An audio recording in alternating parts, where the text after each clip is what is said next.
कहानी की शुरुआत होती है मेट्रो ट्रेन से, जिसमें जेम्स नाम का एक गैंगस्टर फोन पर किसी से बात करता है। दूसरी तरफ होती है कहानी की मेन कैरेक्टर, जो कि एक अधेड़ उम्र के व्यक्ति पर नजर रख रही होती है।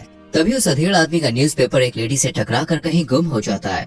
इधर जेम्स ट्रेन से बाहर निकलते हुए जोहाना से टकरा जाता है। अब ये तीनों, जो एक दूसरे को बिल्कुल भी नहीं जानते हैं, ये एक ही स्टेशन पर उतरते हैं। यहाँ जोहाना उस अधेड़ आदमी का पीछा करते हुए एक रेस्टोरेंट में जा पहुँचती है।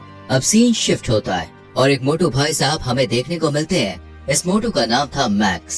इनके बाद सीन फिर से शिफ्ट हो जाता है और हमें एक बिल्डिंग पर जेम्स दिखाया जाता है, जो वॉकी टॉकी पर किसी को कमांड दे रहा था। तभी हमें पता चलता है कि जेम्स ने एक बिल्डिंग की गाड़ी में बॉम्ब सेट कर रखा था, जिसे वो ब्लास्ट कर देता है।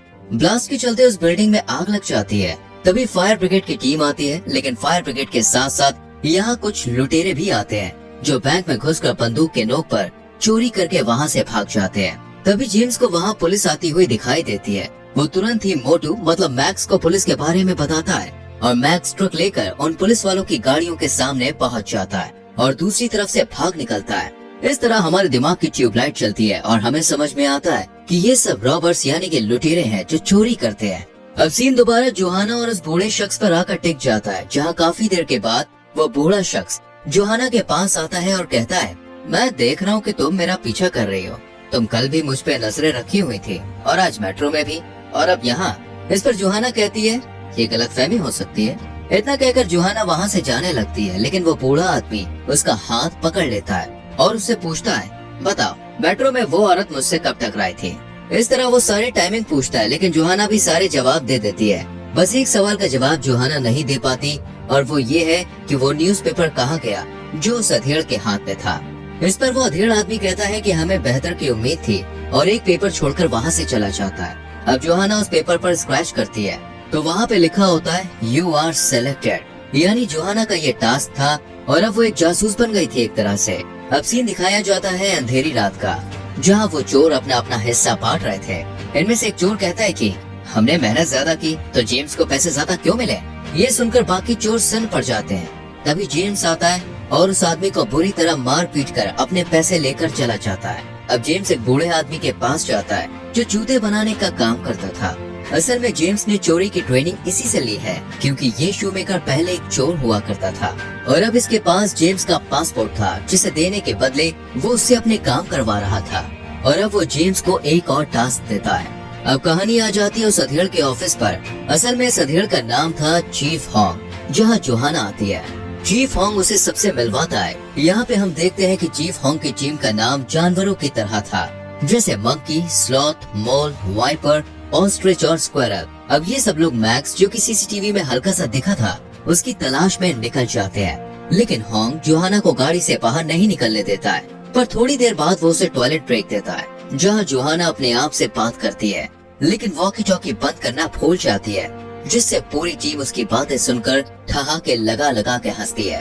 अब हमें जेम्स दिखाया जाता है, जो एक और चोरी करने में कामयाब हो जाता है। तभी वो एक आदमी को देखता है, जो सामने वाली बिल्डिंग से उसकी तस्वीरें निकाल रहा था। जेम्स फौरन ही उस बिल्डिंग में गया और उस फोटोग्राफर को राम प्यारा कर दिया।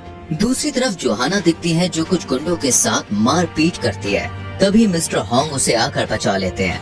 इधर जेम्स उस शूमेकर के पास पहुंचता है और पासपोर्ट मांगता है, लेकिन बुढ़ाऊ इतना चालू था कि उसे पासपोर्ट देने की जगह एक और काम सौंपता है। लेकिन जेम्स ये काम करने से मना करके वहाँ से चला जाता है। तभी उसकी गाड़ी में दोस्तों एक कॉन्ट्रैक्ट किलर आता है, पर यहाँ उल्टा चोर दूसरे चोर पर भारी पड़ता है। मतलब जेम्स उस कलर को ही किल करके शूमेकर के पास जाता है और कहता है, बस ये आखिरी बार है, अगली बार अगर तुमने पासपोर्ट नहीं दिया तो तुझे ही मार दूंगा। इस पर वो बूढ़ा बत्तीसी चमकाता है और जेम्स वहाँ से चला जाता है। वहीं लगभग 17 दिनों तक मिस्टर हॉन्ग और उनकी टीम भी जेम्स की तलाश में उसी एरिया पर रोजाना पहरेदारी कर रही होती है। तभी कहानी में आता है दोस्तों एक ट्विस्ट। असल में जोहाना, जो रोजाना कार में बैठे बैठे पक चुकी थी, वो मेंटोस खाती है और दिमाग की बत्ती जलाकर हॉन्ग के पास पहुंचती है और एक मैप के जरिए उसे समझाती है कि अब तक मैक्स शहर के 3 एरियाज में देखा जा चुका है, लेकिन ये तीनों वही एरिया है जहाँ चोरी हुई है। और ये तो आप जानते ही हैं कि चोर कभी भी चोरी वाली जगह पर नहीं आता है, यानी कि अब वो आएगा शहर के मिडिल पार्ट में, जहाँ चोरी हो सकती है। ये देखकर मिस्टर हॉन्ग को बड़ी खुशी होती है और वो बच्ची के दिमाग की कद्र करते हुए उसे भी अपनी टीम के साथ बाहर जाने की परमिशन दे देता है। अब ये लोग शहर के बीच वाले एरिया में मैक्स पर नजर रखने लगते हैं। यहाँ जोहाना को हॉन्ग एक बैग देता है, जिसमें कुछ कपड़े होते हैं। नजर रखते हुए जोहाना को एक मैक्स जैसा आदमी नजर आता है और जब वो अपनी टीम को उसके बारे में बताती है तो ये कंफर्म हो जाता है कि ये मैक्स ही है।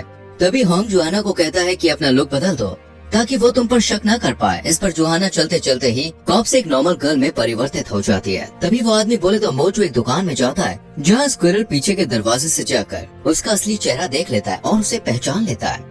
इसके बाद जोहाना कुछ सिक्के पर्स में भरकर मैक्स के साथ एक ही लिफ्ट में सवार हो जाती है और जब मैक्स अपने कमरे में जा रहा होता है तो जोहाना अपने सिक्के गिराकर उन्हें उठाने के बहाने उसका कमरा नंबर देख लेती है। अब जोहाना वहाँ से चली जाती है और स्क्वायर वहाँ आकर कई सारे स्पाई कैमरा उसके घर के बाहर लगा देता है। इस तरह ये लोग मैक्स पर नजर रखने लग जाते हैं। तभी एक दिन मैक्स अपने घर के बाहर ढेर सारा कचरा रख देता है। जोहाना उस कचरे को लेकर सबूत ढूंढने लग जाती है। यहाँ उसके साथ होंग भी होता है। तभी दोनों को कचरे में कुछ कागज के टुकड़े नजर आते हैं जिन्हें एक साथ रखने पर पता चलता है ये एक सुडोकू पजल है जिसे किसी ने जानबूझकर गलत खेला है। जोहाना इस बारे में पता लगाती है। अगले दिन मिस्टर होंग उस बिल्डिंग में पहुंचता है जहां जेम्स ने उस फोटोग्राफर को मारा था। घंटों दिमाग मारने के बाद होंग को समझ में आता है कोई चोरों को चोरी वाले स्पॉट के सामने वाली बिल्डिंग पर चढ़कर निगरानी करता है या उन्हें कमांड करता है।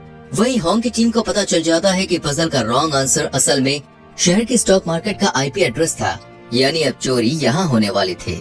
इधर मिस्टर होंग की टीम इन चोरों के अपार्टमेंट में स्पाई कैमरा लगाकर ये पता कर लेती है यही वो चोर है जो बैंक में चोरी कर रहे हैं। चोरों की मीटिंग खत्म होते ही होंग इनके पीछे जा ही रहा होता है कि तभी उसकी नजर जेम्स पर पड़ती है, पर वो उस पर इतना ध्यान नहीं देता है। अब जेम्स स्टॉक मार्केट के सामने वाली बिल्डिंग पर जाता है और पुलिस को देखकर अपने चेले चपाटियों से कहता है कि वापस आओ, अब हम चोरी नहीं कर पाएंगे। और इतना कहकर वो बिल्डिंग के नीचे उतरने लगता है, लेकिन मिस्टर होंग उसी बिल्डिंग के टॉप पर जा रहे होते हैं। ये बात जेम्स को पता चल जाती है और वो जैसे तैसे खिड़की से कूदकर वहाँ से भाग निकलता है। इधर चोरों और पुलिस के बीच चोर पुलिस का खेल होता है और एक लॉन्ग ड्राइव के बाद जो एक्सीडेंट होता है उसमें सभी चोर मारे जाते हैं। वहीं होंग और जोहाना जेम्स को ढूंढते हुए एक ब्रिज के पास आते हैं, लेकिन यहाँ जेम्स को ढूंढ पाना थोड़ा मुश्किल था क्योंकि अब तक ये लोग जेम्स को पहचाने भी नहीं थे। इसलिए होंग अपनी टीम से जेम्स को फोन करने को कहता है। असल में दोस्तों ये लोग सैटेलाइट के थ्रू जेम्स का नंबर ट्रैक कर चुके थे। अब एजेंसी के कॉल करने पर जेम्स फोन उठाता है, लेकिन उसके साथ साथ 3 लोग और फोन पर बात करना शुरू कर देते हैं। ऐसे में पता लगाना मुश्किल हो गया कि जेम्स है कौन, लेकिन जेम्स को समझ में आ गया कि ये उसे फंसाने की एक चाल है। इसलिए वो फोन को स्विच ऑफ करके बात करने का नाटक करते हुए होंग के सामने से निकलने की कोशिश करता है। लेकिन तभी होंग की नजर उस पर पड़ती है और उसे याद आता है कि ये तो शेयर मार्केट वाले स्पॉट पर भी था, अब यहाँ भी है, मतलब यही हमारा शिकार है।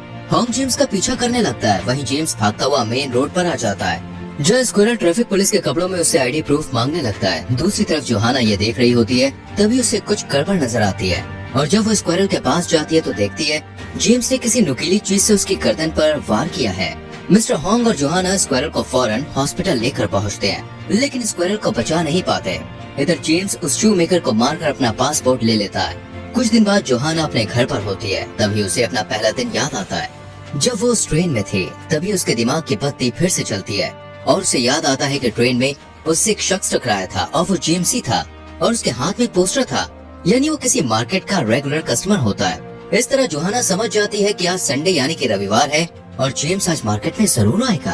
अब जोहाना भी उस मार्केट में पहुंच जाती है, तभी उसे जेम्स जैसा एक आदमी नजर आता है। जोहाना होंग को सब बता देती है। इतने में जेम्स एक मार्केट के अंदर घुसता है। वो उसके पीछे पीछे उसी मार्केट में चली जाती है। तभी जेम्स उसके पास आता है और कहता है, तो मेरा पीछा क्यों कर रही हो? अब जोहाना कुछ कह पाती इससे पहले ही वहाँ मिस्टर होंग पहुँच जाते हैं और जेम्स वहाँ से उठकर चला जाता है। अब जोहाना देखती है कि जेम्स टेबल पर रखा चाकू उठाकर लेके आए। वही मिस्टर होंग जेम्स का पीछा करते हुए उसके पीछे जाते हैं। जोहाना फौरन वहाँ जाती है और देखती है कि जेम्स ने होंग को चाकू मारकर घायल कर दिया है, लेकिन होंग के कहने पर जोहाना जेम्स के पीछे जाती है, पर तेज बारिश की वजह से वो उसे देख नहीं पाती। लेकिन जैसे ही बारिश रुकती है तो वो उसे देख लेती है। इधर एजेंसी के लोगों ने होंग को बचा लिया था। अब वो सब जोहाना पर सैटेलाइट के जरिए नजर रखते हैं, लेकिन कुछ देर के बाद ही सैटेलाइट का सिग्नल डेड हो जाता है। सिग्नल डेड होते ही होंग दिमाग दौड़ाता है, तो उसे समझ में आता है कि शहर का बाउंड्री वाला एरिया ही है जहाँ इस समय सैटेलाइट सिग्नल डेड है। अब ये सब उसी जगह के लिए निकल जाते हैं। यहाँ जोहाना एकदम अकेली होती है, तभी जेम्स आकर उस पर बंदूक तान देता है, लेकिन एजेंसी के भेजे पुलिस वाले भी वहाँ पहुँच जाते हैं और जोहाना जैसे तैसे करके जेम्स के चंगुल से खुद को छुड़ा लेती है, लेकिन खुद को फंसता देख जेम्स ट्रेन के उस पार कूदकर भागने लगता है। तभी सामने से मिस्टर होंग आकर उसे शूट करते हुए स्क्विरल की मौत का बदला ले लेते हैं। अब कहानी के अंतिम दौर में स्क्विरल का फ्यूनरल होता है और कुछ टाइम के बाद जोआना एक आदमी से टकराती हुई हॉन्ग को फोन करती है कि ये वही है। अभी कौन है? असल में ये जेम्स का दोस्त है जिसके बारे में ये लोग पता लगा रहे हैं और इस तरह कहानी हो जाती है खत्म। well, आपको दोस्त इस मूवी का एक्सप्लेनेशन कैसा लगा मुझे कमेंट करके जरूर बताएं और हमारे चैनल फिल्म एडिट को सब्सक्राइब करना ना भूलें। संग में बेल आइकॉन प्रेस करें जिससे आने वाली वीडियोस आपसे मिस ना हो।